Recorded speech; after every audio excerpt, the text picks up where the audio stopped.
You're tuning into Black and White Sports on YouTube. The no-holds-barred truth on sports. The main event starts. All right, Black and White Sports supporters. Well, we got a couple of things we're talking about. First, let's do Caitlin Clark not coming back tomorrow. All right, she's not coming back. I'm not going to spend a bunch of time on this, but I wanted to touch on it since I was making a video on something anyway.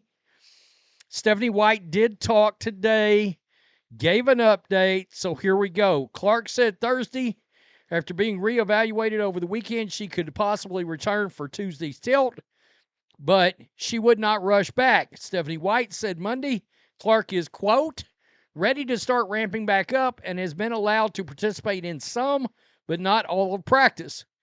Quote, we're going to be smart, we're going to be cautious, and we're going to play the long game and work her back in very intentionally, White said.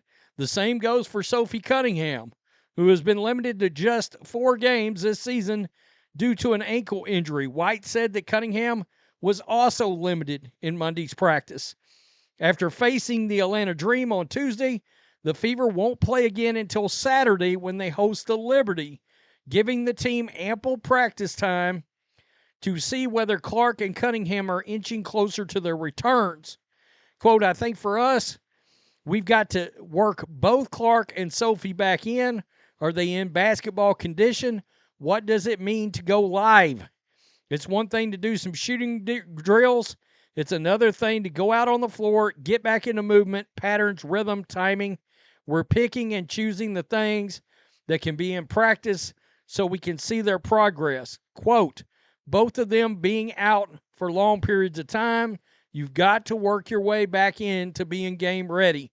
So, Fever schedule. Tomorrow night, Dream, not coming back. Liberty. Do you want their comeback to be against the Liberty? I don't know about that. I would look more against this team right here. The Connecticut Sun. All right, that gives you the Sun and the Valkyries as real warm-up games going into what's going to be a big matchup on the 22nd against the Las Vegas Aces. And, of course, Asia Wilson. Look, that Valkyries team, they destroyed Asia Wilson in that Aces team. So you're not going to be able to sleep on that team. All right? You're just not going to be able to do that. So now we pivot, and boy, Paige Bueckers fans are going to be, in fact, I kind of looked around social media. They're already pissed. But as of right now, ESPN, got to give them some credit here. I mean, hell just froze over for me to actually say that out loud. But Paige Bueckers has now fallen in the Rookie of the Year race per ESPN, as well she should. She's been out, and the fact is, she has not been as good as the first lady on this list, and it's arguable if she's been as good as the second lady on this list. I mean, honestly. All right? In a May 16th article, 5 ESPN writers unanimously predicted Dallas Wing star Paige Bueckers, who was the number 1 pick in the 2025 WNBA draft after winning a national championship with UConn Huskies, would win the 2025 Rookie of the Year award. Woof. Fast forward 24 days, and Bueckers is currently averaging a very respectable 14.7 points a game and 6.7 assists per game with a 43.7% field goal percentage on the wings, and is currently 1-9. I think that matters. I think some credence to record matters. It can't be everything. All right, can't be the only thing. But if you have 3 or 4 candidates lumped all in together, I'm going to start looking at record to separate them. However, Bueckers also missed 4 of her team's 10 games this season due to concussion protocol and then a mystery illness. Well, there's some rumors going around out there about that. I'm not gonna jump in and spread them, but it's kind of interesting. Bueckers isn't the only rookie has shown to this point, and given being sideline, the former UConn star isn't ESPN's pick to win the Rookie of the Year anymore. As they predicted, Mystic standout Kiki Iriafen would win the award in a June 9th article, an article from ESPN today. Quote, the number 4 pick in April's draft has started fast as a pro, shooting a higher percentage, 51%, than she did as a senior at USC. Guys, she's the power forward everybody thought Angel Reese was going to be.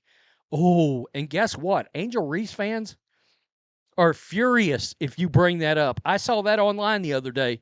Now you actually cannot compare to other basketball players to Angel Reese. You're not supposed to do that. If you do, you're racist, even though Kiki is black. I need a scorecard because I can't keep up with everything that's supposed to be said and not said. Come on, guys. Bleep them. I don't care.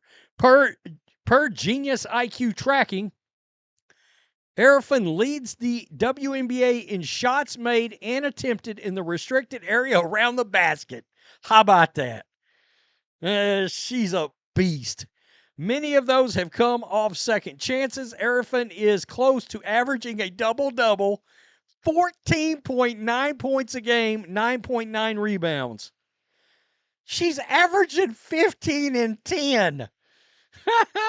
Basically, let's just keep it real. She's averaging 15 and 10. Something just 3 true rookies in the history of the league have ever done. After listing Bueckers and Iriafen's Mystics teammate Sonia Cintron as Iriafen's top challengers for the Rookie of the Year, added, Iriafen's toughest competition has been her teammate. Cintron, the number 3 pick, is averaging 14 points a game while shooting 48.9% and 40.5% from 3, 89.3% from the free throw line. It goes on to talk about the fact that Bueckers might make another push up. Good luck. Good luck. By the way, they just throw this in there. Why is Alicia Gray on here for most improved player? Aaliyah Boston, Lexi Hull. I don't know what we're doing here. I don't know what that's about. I don't get it. I don't know where. I mean, wasn't Gray already an all-star last year? So I don't understand the most improved player part. I really don't. But that's neither here nor there, okay? Oh, why is Asia still in the MVP running at this point?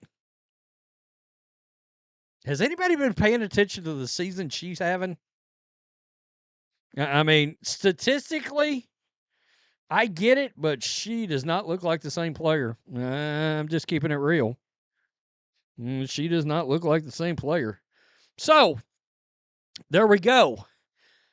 Guys, has anybody noticed that Paige fans are almost as absurdly, weirdly space cadet-y as Angel Reese fans? Like vicious and in a perpetual state of triggeredness? My only guess could be is because she checks, a couple of them boxes. She checks a couple of them boxes.